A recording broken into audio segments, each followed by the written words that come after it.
My name is Emma. I just turned 30 the other day. Today, I want to share with you the story of the great turnaround in my life. I have an older brother who is 2 years my senior. His name is David. Ever since we were kids, David had what you might call a finished face, sharp features that made him the talk of the neighborhood. With rumors that he might be scouted by some talent agency. He was the so-called handsome guy. He was charming, smart, and quick-witted for a child. Our parents and the adults around us adored him. On the other hand, ever since kindergarten, I was the only one in my family with a chubby figure. My features were similar to David's, but being chubby, my appeal was greatly diminished. I was shy and lacked charm. Being not much of a talker, I never had the chance to be called smart like David. I was aware, even as a child, that people around us referred to my brother and me as complete opposites. I guess this talk reached our parents' ears too. By the time I entered elementary school, it seemed like my parents had lost interest in me. My grades on school tests were lower compared to when David was my age, and I remained chubby. David got snacks at 3 p.m., but I didn't. Yet, for some reason, I remained chubby. I remember my mother laughing and saying, "Really, you're so round and ball-like." As a child, I didn't quite understand and felt somewhat happy when she laughed, but now I realize I was just being made fun of. David got new clothes and shoes for various reasons, his birthday, scoring a goal in soccer club, and so on. In contrast, even though I was a girl, I only had hand-me-downs from David, even his shoes. I can't remember how many times I fell because the shoes didn't fit. The only thing that was truly mine was the backpack given to me by my grandparents before they passed away. It was my treasure. After a while, David graduated from elementary school and went on to a private middle school. He was accepted into a well-known school for his academic excellence, and our parents were overjoyed. Around this time, David, with his cute celebrity-like features, received offers to be a kid's model. As a result, my parents, especially my mother, frequently walked him down prominent streets like Rodeo Drive to show him off. It was like she was saying, "Look how cute my son is." Meanwhile, I never went out with my mother. Maybe I did when I was a baby, but I don't recall any such times after I became aware. Once, David said, "Next time, let's take Emma too." I think he realized, even as a kid, that I was being neglected by our parents. But my mother blatantly disapproved and just replied, "Maybe someday." David's considerate words didn't make me happy, instead, they only made me feel more miserable. Years later, I became a middle school student too. Unlike David, I went to a regular public middle school. It seemed like our parents had no expectations for me and had no intention of letting me take entrance exams. My father even declared, "I can't spend money on you." I didn't necessarily want to go to a private school, but being told such things from the start made me feel like my life was being closed off. When I was younger, I vaguely thought, is this just how it is with siblings? I didn't know any different. The abnormality of our family life was normal for me since that's all I knew when I became conscious. During this time, entering adolescence, I finally began to wonder, why am I the only one treated differently? But the way my parents treated me only got worse. My mother, a stay-at-home mom with plenty of time, would leave me with household chores and shopping and go out with her friends. My father, on his part, would scold me when I wanted to go out with friends, asking, "Who's going to do the chores?" David always cared for me, helping out and even arguing with our parents on my behalf. But they never listened to him when it came to how they treated me. As time went on, David got busy with high school entrance exams and then attending one of the top high schools in the county, leaving him little time to think about home or me. And that's when I really began to understand what hell was. It started with the parent-teacher meeting no-show incident. In any other family, parents missing a parent-teacher meeting would be a big deal. But for our parents, it was more like, "We're not going, so what?" It wouldn't even qualify as an incident. During my 3 years in middle school, they only attended the conference once, when I was in the first year. They didn't come in my second year, nor during the crucial third year when I was preparing for exams. My teacher, Mr. Smith, expressed concern, asking if something was happening at home, but I just brushed it off. I knew my situation wasn't normal, but it wasn't like I was being physically abused by my parents. I didn't know how to express this mental agony I was enduring. Talking about it felt somehow embarrassing. It was like confessing, I'm a child who isn't cherished by my parents. But the incidents continued. Next was the New Year's left behind incident. That year, at the end of December, my parents took David and went to visit my mother's family, leaving me behind. Until the previous year, I had always gone with them, but this time they said, "You're a student, stay home and study."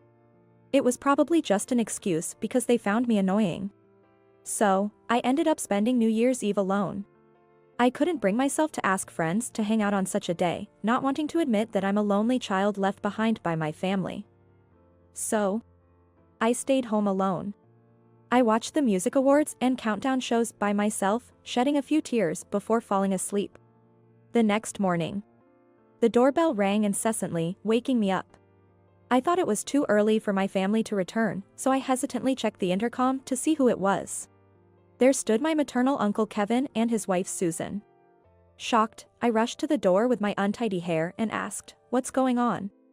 Uncle Kevin said, "Emma, let's leave this house. We've already spoken to your mother and have her permission. We'll handle the paperwork later. So don't worry." Confused, I asked, "What do you mean, Uncle Kevin? Leave the house?"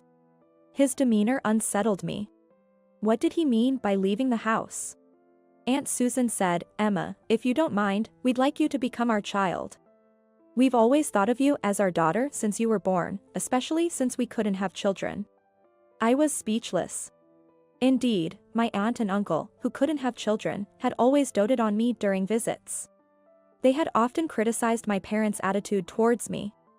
It was Aunt Susan who played with me when I was left alone while my parents only paid attention to David. And Uncle Kevin who bought me snacks and cute clothes. I have far more fond memories with them than with my own parents. Uncle Kevin, who had just been with my parents, told me this.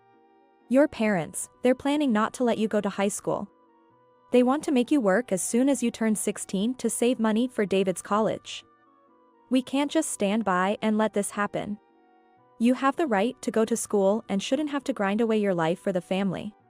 I stood there in shock. Could this be what being dumbfounded feels like? My parents were willing to sacrifice my future for David's. That's why they hadn't attended any parent-teacher meetings in years. They had no interest in my dreams or aspirations. In their eyes, my life was planned out as a workhorse. As I crumpled to the ground, my uncle and aunt knelt beside me, comforting me. "We're not your real parents, and you might feel awkward with us, but we promise to make you happy," Aunt Susan said, her eyes brimming with tears, hugging me as if overcome with emotion. "You have the right to be happy. We should have come to get you sooner. If you don't mind, we want you to become our daughter." Uncle Kevin said this to me, his eyes red, looking straight at me. I wondered, had I ever been wanted like this by an adult since I was born? It had only been a little over a decade since my birth. The choice of what to do next was clear to me. I decided to become the adopted child of my aunt and uncle. 10 years have passed since then. Since they took me in, my aunt and uncle showered me with so much love and gave me countless joyful experiences. Aunt Susan enjoyed picking out clothes for me and took me shopping on weekends, while Uncle Kevin, who had always wanted to drink with his daughter, prepared a bottle of wine from the year I was born for my 21st birthday. We went on trips together, and my somewhat childlike uncle even took me to zoos and aquariums when I was in high school. These are unforgettable, priceless memories I never had with my real parents. Initially, I still saw them as my uncle and aunt, but gradually, I came to think of them as nothing but my parents. Now, I call them a dad and a mom. I heard that when my parents visited their hometown, my mother drunkenly said to my aunt and uncle, "Emma is hopeless in everything. Lacks charm, and her looks are a bit off, don't you think? She doesn't have that spark. And she's not smart either. Honestly, I don't need a stupid daughter like her, we have our excellent eldest son." My aunt and uncle were furious at these words, but my parents were unapologetic and even declared, "We won't let her go to high school." That's when the adoption discussion started. I'm truly grateful that Aunt Susan, who wasn't drinking that New Year's Eve, drove all the way to get me. I want to repay my dear parents, who mean so much to me. I wanted to become a daughter they could be proud of, so I studied hard in high school. I couldn't focus much during my high school entrance exams due to everything happening. That's why, once in high school, I decided to create a future my aunt and uncle wouldn't be ashamed of and set new goals. My efforts paid off, and I got into a prestigious national university. But that wasn't enough to show my gratitude to my aunt and uncle, now my dear parents. I wanted to give them a comfortable life in the future. With that determination, I continued to study hard in university, got my meteorologist certification. And now I'm even appearing on TV as a meteorologist. Furthermore, wanting to make my parents proud, I worked hard on diet and exercise, and now I'm known as the beautiful meteorologist. Looking back, I always had the elements to become beautiful, having resembled my brother in facial features. My aunt and uncle used to say, "We're proud of you no matter what," but now I feel I've truly become a daughter they can boast about. There's still so much I want to give back and so many thanks I want to express. Just when I was thinking this, my biological parents suddenly appeared before me. "Emma, oh, you've grown so much. You've become such a fine young lady." My parents, tears in their eyes, clung to me. I was leaving the TV station and about to get into my car when they unexpectedly showed up, leaving me unable to comprehend the situation. Honestly, it had been so long that I didn't recognize them at first. David said, "That's Emma on TV. I was surprised to see you've become such a beauty, and a meteorologist." "That's amazing." My father patted my shoulder as if to say, "That's my daughter. Really, you are truly our daughter, we're so proud." They actually said it. I couldn't hide the disgust on my face and glared at my parents. They seemed unfazed and kept pushing the conversation.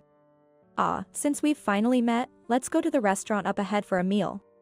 You must be earning well as a meteorologist, right?"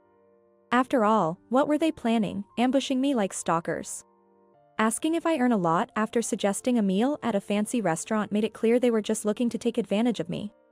I won't let them leech off me, I need to send them away so they never want to meet me again. That's when a plan formed in my mind. This is a perfect opportunity. "Mom, Dad, I'm happy to see you. But I have another job today, so I can't go out to eat with you, sorry." Of course, there's no other job. The only plan I have is to give a fancy restaurant meal to my beloved aunt and uncle as an anniversary gift. Oh, that's too bad. I didn't miss the momentary clucking of my mother's tongue. "Would you mind giving me your contact information? I'm having a small party for my birthday with some people from the TV station.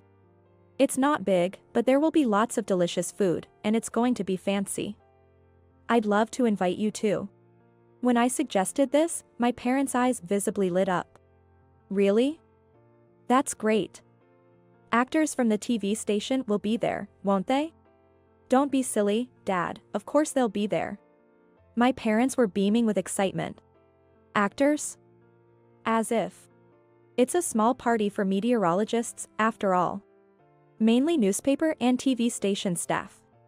At best, some announcers and MCs will be the most glamorous guests." I smiled back at my parents' expectant faces and left with a "see you at the party." A month later, as planned, I rented a venue for my birthday party. It was a small event, but a considerable number of people gathered. My parents arrived, waving their hands and calling, "Emma." As if to say, "Look, we are this child's parents." It's really annoying. "Mom, Dad, welcome. Could you go to the dressing room right away? They'll do everything from your outfit to your makeup. The clothes you're wearing are nice, but they have brand clothes for rent there, so take this chance to enjoy the atmosphere." They were all smiles at my suggestion. So transparent. Completely overjoyed and showing off. Oh, I rarely get to wear brand clothes. I wonder if they'll suit me. You've put on a bit of weight. Stop it. I complimented them, saying, "You both are still young and beautiful, so anything will suit you." They nodded as if they had been waiting for those words.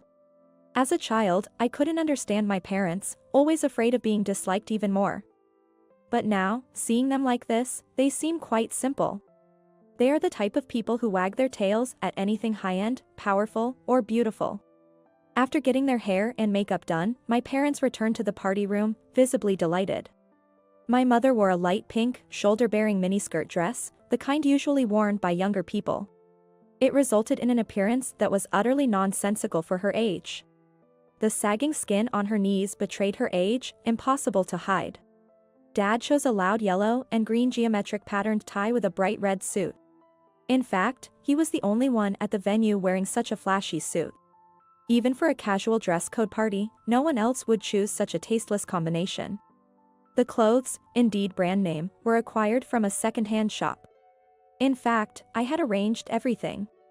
I told the makeup and wardrobe people, my parents are coming today, so please dress them in these. These are memorable outfits from when I was little, and we went to a family party. Of course, I have no such memory of going to a party with these parents. A little white lie. My parents, believing the outfits to be brand new, seemed quite pleased when I repeatedly assured them that they looked fitting.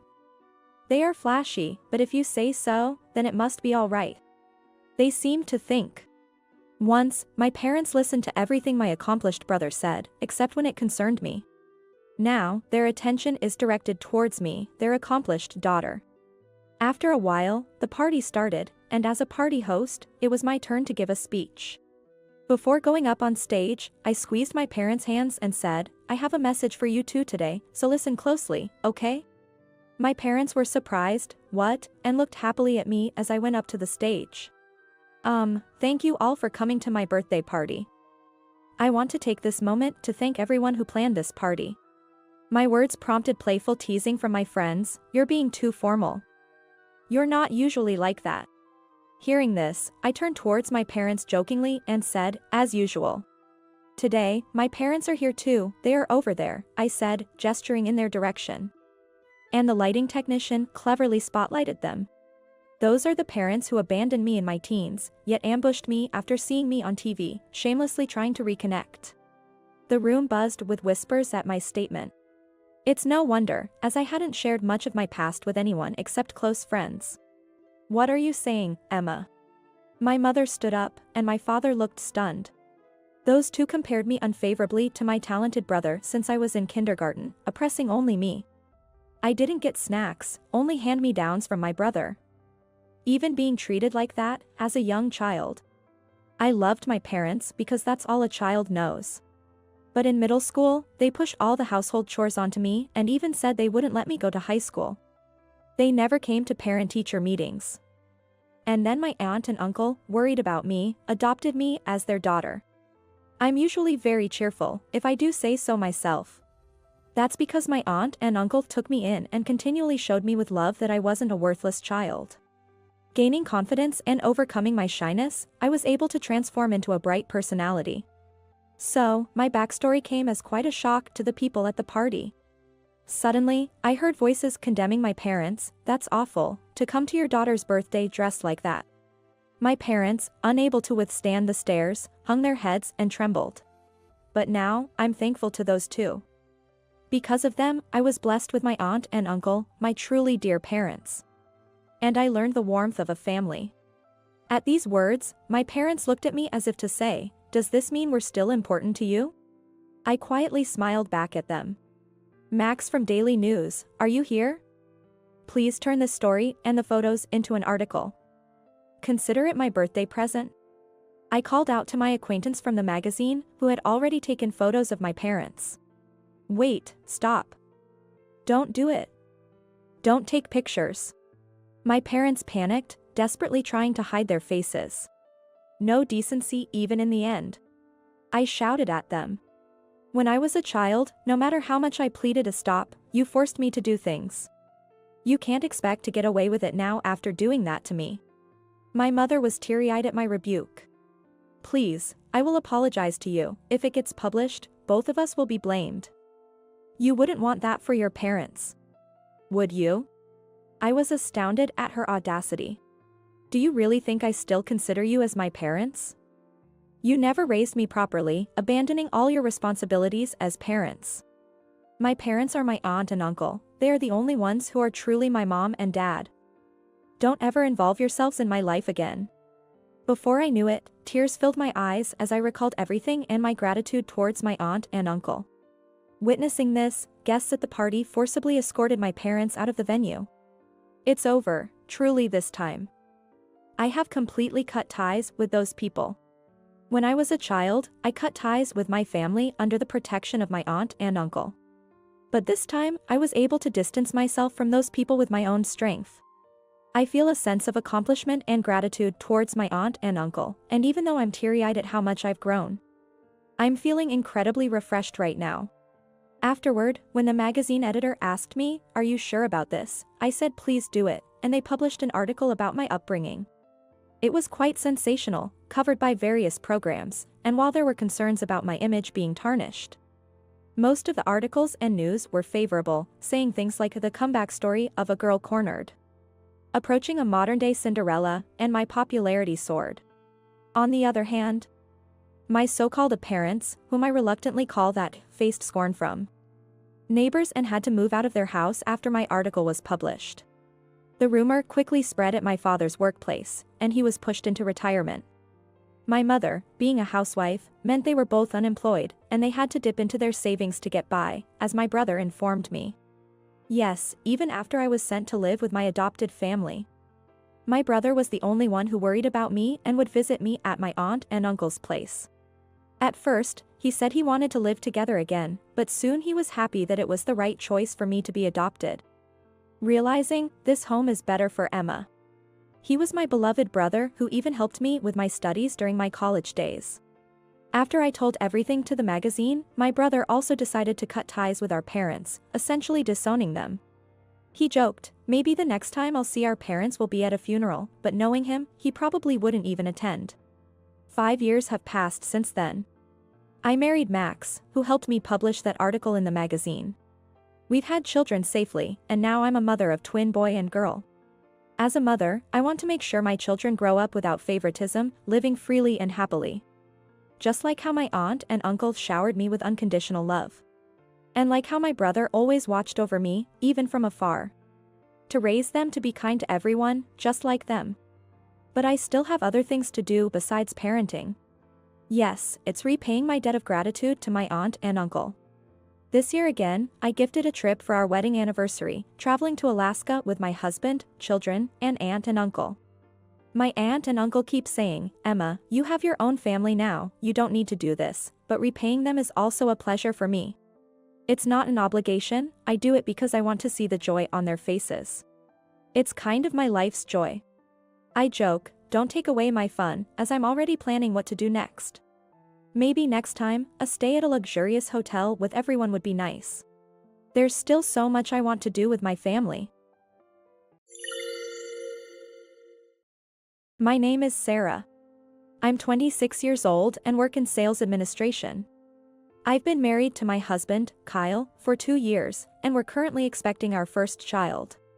Looks like my sister, Emily, is also pregnant. Our kids will be in the same grade. I can already see Mom's happy face, my husband joyfully says. I sometimes think he's a bit of a mama's boy.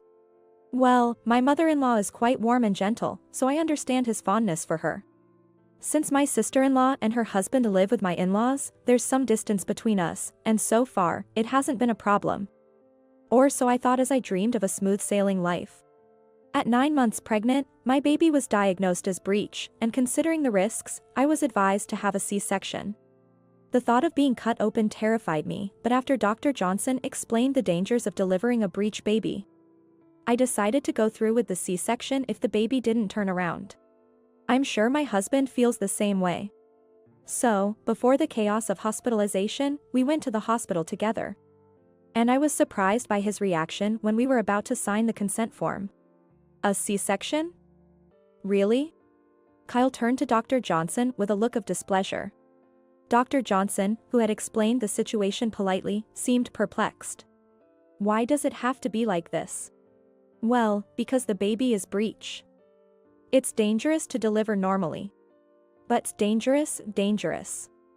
Isn't that just an excuse? C-section is quicker than normal delivery, right? You just want to take the easy way out. Don't be so lazy, he scoffed. My husband laughed through his nose, mocking me. To think he accused me of being pampered. How could he even think to say such a thing?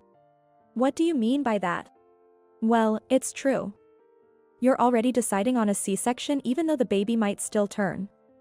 That's just running away, he argued. But that's not the point. Illness starts in the mind, they say. By talking about a what ifs now, you're just making it impossible for the baby to turn. Don't you get that? He said, sighing as if talking to a naive child. Sir, please consider your wife's feelings.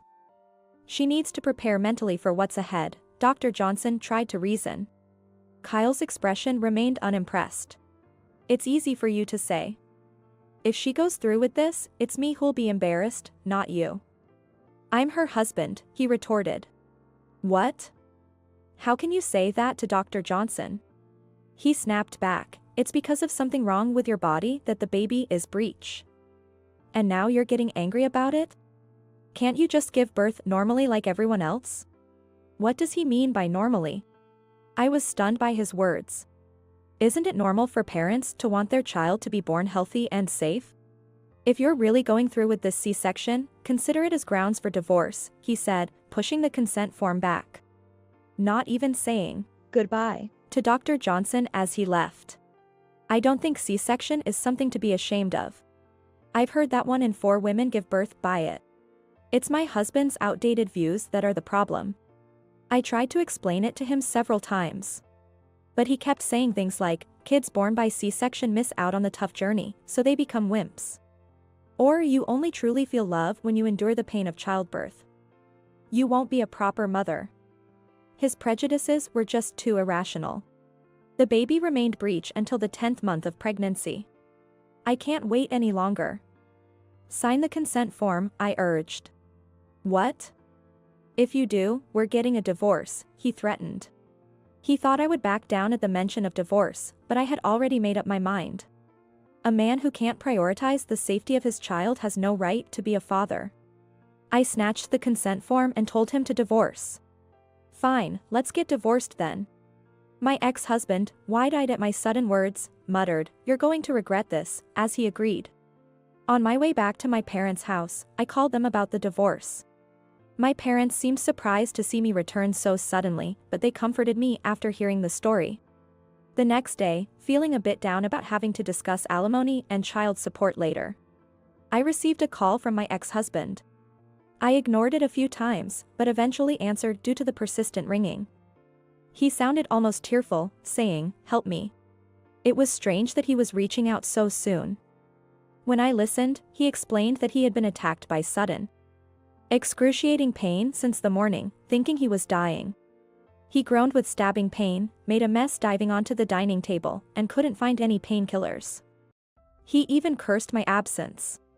But eventually, he couldn't endure it anymore and called an ambulance himself. At the hospital, he was diagnosed with kidney stones and prescribed pain medication.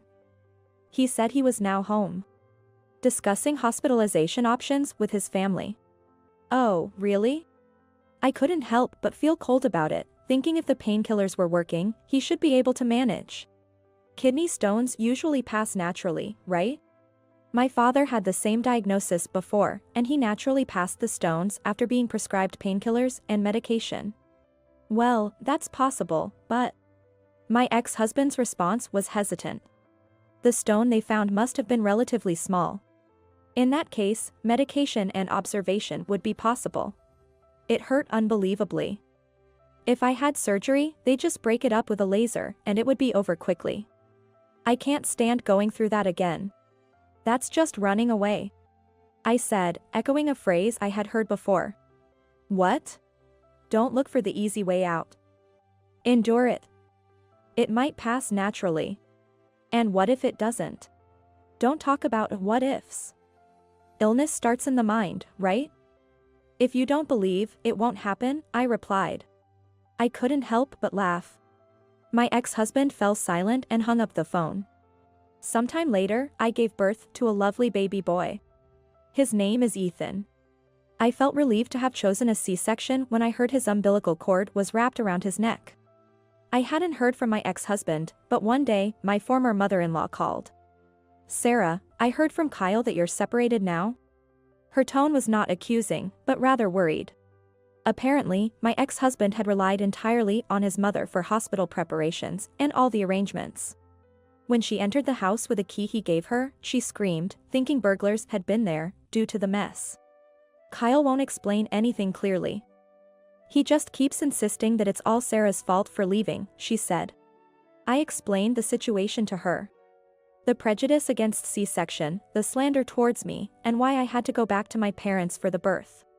When I mentioned I had filed the divorce papers, she seemed lost for words. I was nervous about what she might say next, but then she said, "I'm so glad the baby was born safely. It's all thanks to you, Sarah. Thank you so much." She didn't bring up my ex-husband's mistakes, and I chose not to mention them either. "Would you mind if I meet Ethan? I would come to you, but Emily is about to give birth, and I can't leave. It's my first grandson, after all. Is that okay?" Feeling a bit overwhelmed by her earnest request, I nodded. When Ethan and I visited my former in-law's house, my former mother-in-law greeted us with a beaming smile. My former father-in-law, a large man, peeked out from behind. "Welcome, Sarah. And this must be Ethan. What a cutie." "Right. Yes, come on in," he said, blushing and inviting us inside. The living room I was led into had a warm and friendly atmosphere. But then, someone emerged from the back, completely ruining that mood. "Hey, Sarah. How dare you show your face here so brazenly?" It was my ex-husband, whom I hadn't seen in a long time. Was I tricked into coming here? I glanced at my former mother-in-law, but she said nothing. "You dumped all the hospital care on Mom and completely neglected the housekeeping. And you still call yourself a wife? You ran back to your parents, but just because you had a child, it doesn't make everything okay. Just because I had a child. You look so nonchalant. You went through with the C-section after all, even though I strongly opposed it. You just took the easy way out. If the kid turns out spineless, it's on you. You're a disgrace as a wife." His words were as outrageous as ever. "Sorry to burst your bubble, but I'm not your wife anymore. I filed for divorce the day I left." "What? Don't mess with me, I won't accept this." Just as my ex-husband raised his fist and yelled, a calm voice from my former mother-in-law said, "Enough of this." In a suddenly gentle tone, my ex-husband said, "Of course, Mom, you're right. She's just a failure of a woman." My former mother-in-law, squinting her eyes as if to say, "Don't say another word," sharply retorted. "I told you, Kyle. Apologize to Sarah. I'll only accept an apology from you." Her calm tone surprised even me. Mom?" My ex-husband was flustered. "Sarah, I'm truly sorry. I failed in my upbringing. I was foolish, not believing everything was true. I apologize." My former mother-in-law said quietly, bowing her head. So, she wanted to see her son's true colors. "It's not your fault, Mom." As my ex-husband tried to continue, she shot him a cold glare. "You said that since C-section don't involve the pain of childbirth, the mother won't feel love for the child. Well, it's true, isn't it? If they come out easily. How can you think that being cut open doesn't involve pain? Childbirth doesn't end at birth. From that moment, you start raising them with all your might. The wound on the stomach hurts, throbs. Just smiling at the cuteness of your child can cause sharp pain. You endure the pain because you love them and want to raise them." Her words conveyed sympathy towards me. "But, it must hurt, right? But then what about the child? If they come out so easily, they'll miss out on life's trials and become spineless. Listen, Kyle. Even if a child's character is affected, it's secondary to their life, right? That's what I told my mother-in-law." You and Emily were both born by C-section, she said with a faint smile. My ex-husband was stunned and frozen. Shocked? "Well, it's a pity to think your mother was a failure. But the spineless one you're talking about is you." Distraught and holding his head, my ex-husband looked at me when she said, "I was surprised to hear the story from Sarah." "Sarah. It's your fault. Because you went for a C-section, all this happened." As my ex-husband raised his hand at me, my former father-in-law stepped in, preventing any harm. My former mother-in-law, looking down at my ex-husband on the floor, said, "Emily is likely to have a C-section for her next child too. Having a brother like you is a bad influence." Emily too. Apparently surprised, possibly due to his sister complex, my ex-husband turned pale. A husband who can't respect women is truly worthless. She snapped and then, as if to say this conversation is over, signaled to my former father-in-law with her eyes. He silently grabbed my ex-husband's arm and dragged the screaming man to the front door. Unable to resist his large father, my ex-husband was thrown out of the house. A husband who doesn't cherish his wife is really the worst. My former mother-in-law smiled sweetly. It was her usual, charming smile. The financial arrangements for the divorce were all handled by my former mother-in-law with the satisfactory result of receiving plenty of alimony and assurances that child support would be paid. Would it be okay to see Ethan sometimes? She asked. Realizing her intentions, yet having become friends with Emily, I replied, of course. My ex-husband's disownment hadn't been lifted. After announcing our divorce at work and foolishly revealing the outdated reason, he became a pariah among the women and finally realized the disconnect between his views and society's. Honestly, I was astounded that he hadn't realized it even after what his mother said. Constantly pestered by my ex-husband for a reconciliation, I offered him just one piece of advice. Kidney stones can recur, you know. I advised him to watch his diet and then sent that text before blocking him. I couldn't help but laugh, thinking this topic would be a hot conversation piece for a while.